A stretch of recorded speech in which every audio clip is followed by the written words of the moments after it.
Hello welcome to Krishnamritam Talakadu part 3. అంతే కదండి.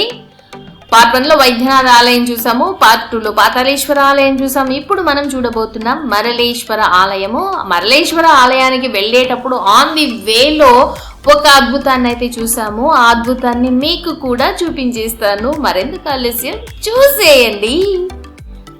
So మరళేశ్వర ఆలయానికి అలా నడుచుకుంటూ ఇసుకలో చాలా కష్టపడ్డాను. అలా నడుచుకుంటూ వస్తే ఇక్కడ మనకు రైట్ సైడు 2009 తవ్వకాలలో బయటపడినటువంటి ఆలయము. అప్పుడు మేము వచ్చినప్పుడు ఇసుక అంతా తీస్తూ ఉన్నారనమాట. సో ఆలయము ఇప్పుడు నాకు కనిపించింది. సో గైడ్ చెప్తూ ఉంటే వింటూ ఉన్నాం అనమాట. అప్పుడు ఆలయం లోపలికంతా మేము వెళ్ళలేదు, జస్ట్ బయటనే ఉన్నాము, అలో చేయలేదన్నమాట. ఆ తవ్వకాలలో బయటపడినటువంటి ఆలయమే ఇది. సో ఇక్కడ వచ్చి స్వామి ఆజానుబాహుడు 11 అడుగులు ఉంటారండి. కీర్తి నారాయణుడు అనేసి అంటారు. కాకపోతే ఇటు నుంచి మనకు లేదు, మనం అలా చుట్టి వెళ్ళాలన్నమాట. ఇక్కడి నుంచి కొంచెం దూరంలో మరళేశ్వరం ఉంటుంది. అక్కడి నుంచి ఇంకొక అమ్మవారి ఆలయం చూసుకున్న తర్వాత మళ్ళీ మనం ఈ టెంపుల్కి వస్తామన్నమాట. సో అలా నడుచుకుంటూ ముందుకెళ్ళిపోతే మనకు మరళేశ్వరం వస్తుంది. అక్కడ కూడా శివుడు ఒక అద్భుతమైన రూపంలో ఉంటారనమాట. రండి.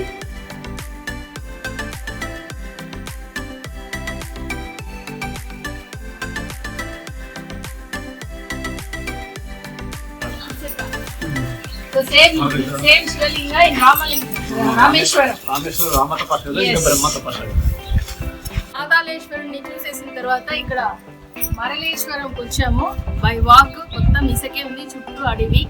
సో బీజేపీ వాళ్ళు ఇది మన సౌకర్యార్థం వేశారనమాట. సో మనము ఖచ్చితంగా థ్యాంక్స్ చెప్పాలి వాళ్ళకి, ఎందుకంటే ఎండలో నడవలేము. ఇక్కడ ఏమంటే సైకత లింగం అంటే ఇసుకతో కూడిన లింగం ఉందన్నమాట. సేమ్ ఇలాంటి లింగమే రామేశ్వరంలో ఉంటుంది. రామేశ్వరంలో సీతమ్మ చేసినటువంటి లింగము ఇసుకతో కూడిన లింగము, అదే విధమైన లింగం ఇక్కడ ఉంటుందన్నమాట. మరి చూసేద్దాం. ఈ టెంపుల్ కూడా ఈ గోడలన్నీ చూసారు కదండి, అవన్నీ తవ్వకాల్లో నుంచి బయట తీసిన తర్వాత కట్టిన గోడలే. మనం కింద చూడొచ్చు ఇసుక ఎలా ఉంది అనేసి. ఎప్పటికప్పుడు క్లీన్ చేస్తున్నప్పటికీ కూడా ఇసుక అలానే ఉందన్నమాట. సో ఇక్కడ కూడా తవ్వకాలలో కొన్ని దేవతామూర్తులు బయటపడ్డారు. శివుని పరివారం ఏదైతే ఉందో అవి బయటపడ్డాయి అన్నమాట. స్వామి అయితే చాలా అద్భుతంగా ఉంటారండి. శివలింగమే చూడటానికి చాలా గంభీరంగా ఉంటారనమాట స్వామివారు.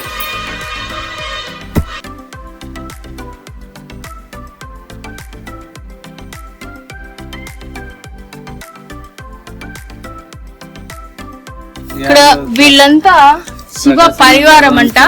మేము చూసిన ప్రతి టెంపుల్ లో కూడా వీళ్ళు ఉన్నారు. సో ఇవి ఇక్కడ తవ్వుతున్నప్పుడు దొరికింది.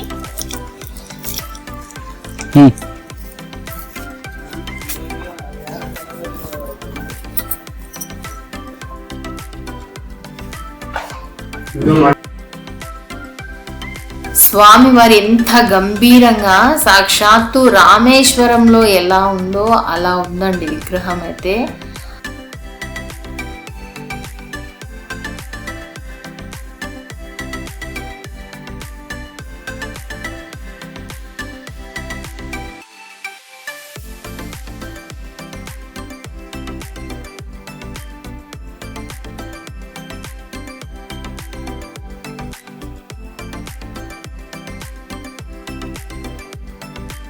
ఈయన విష్ణుమూర్తి, ఈయన పరివారం శివుని పరివారము. వీళ్ళందరూ శివలింగం ఎక్కడ ఉన్నా ఉంటారు. ఇది ఇక్కడ తవ్వకాల్లో దొరికిన విగ్రహాలు అంటే ఇవి కూడా శివలింగము, కాలభైరవుడు, సూర్యనారాయణుడు,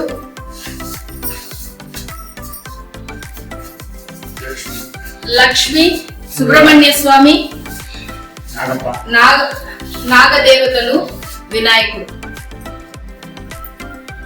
సో మరళేశ్వరం చూసిన తర్వాత మనము ఇంకొక అమ్మవారి టెంపుల్ ఉంది, అక్కడికి వెళ్ళబోతున్నాం అనమాట. ఈ కంప్లీట్ పార్ట్ మీకు నచ్చినట్లయితే కృష్ణామృతం ఛానల్ని లైక్ చేయండి, షేర్ చేయండి, కమెంట్ చేయండి, సబ్స్క్రైబ్ చేసుకోవడం మర్చిపోకండి. సబ్స్క్రైబ్ చేసుకున్న తర్వాత పక్కనే ఉన్న బెల్ ఐకాన్ని ప్రెస్ చేయండి, దాని ద్వారా నోటిఫికేషన్స్ వచ్చేస్తాయి.